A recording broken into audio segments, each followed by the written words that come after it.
জানাতে আমাদের সঙ্গে যুক্ত হচ্ছেন সিফাত শাহরিয়ার।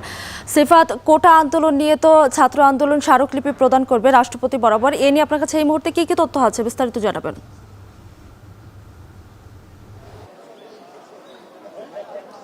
বিতু, আজকে তারা আর কিছুক্ষণ পরেই পদযাত্রা শুরু করবে। ঢাকা বিশ্ববিদ্যালয় কেন্দ্রীয় গ্রন্থাগার থেকে শুরু করার কথা।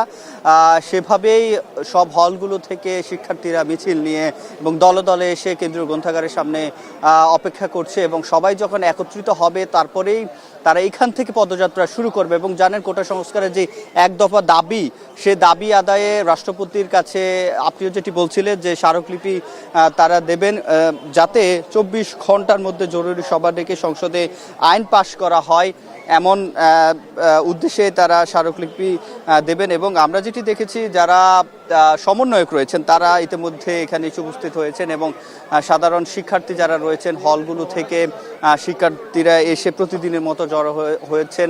এবং জানেন, 4 দিন যেটি আমরা দেখেছি বাংলা ব্লকেট কর্মসূচি পালন করেছে, তারা একদিন পূর্ণ দিবস বাংলা ব্লকেট কর্মসূচি পালন করেছে। সেক্ষেত্রে ঢাকা সহ সারা দেশে তারা এই কর্মসূচি পালন করে এবং তারপরে তারা প্রতিবাদ মিছিল এবং কর্মসূচি একদিন পালন করে। এবং গতকালই তারা এই যেটি পদযাত্রা করে রাষ্ট্রপতির কাছে তাদের যে স্মারকলিপি সেটি প্রদান করার বিষয়ের ঘোষণা দেয় এবং পূর্ব ঘোষিত যে ঘোষিত অনুযায়ী তারা আজকে এখানে জড়ো হচ্ছেন। এবং দেখতে পাচ্ছেন ইতিমধ্যে শিক্ষার্থীরা ধীরে ধীরে আসতে শুরু করেছে। আমরা যেটি দেখেছি ছোট ছোট মিছিলে যে এই কেন্দ্রীয় গ্রন্থাগার প্রাঙ্গণ ধীরে ধীরে শিক্ষার্থীদের সংখ্যা বাড়ছে। এবং আপনাকে বলে রাখি, আজকে তাদের যে কোটা সংস্কার করে সংসদে আইন পাশের লক্ষ্যে জরুরি অধিবেশন আহ্বান এবং 24 ঘন্টার মধ্যে তাদের যে মামলাগুলো রয়েছে সেগুলো প্রত্যাহার দাবিতে বঙ্গভবনের অভিমুখে গণপদযাত্রা এবং মহামান্য রাষ্ট্রপতির